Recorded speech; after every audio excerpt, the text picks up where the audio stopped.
Kayaking with the Stik Pro bar. I've got one slash stick attached to each end. I'm gonna face my anchor point with a shoulder width grip. I'm gonna move into my training zone, get into a nice athletic position, drive the bar back, pulling with my lat and pressing with my other arm. You're gonna alternate.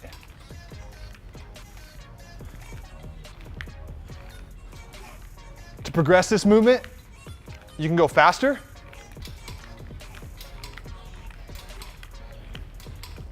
and slow it down if you need to. That is kayaking with the Stik Pro bar.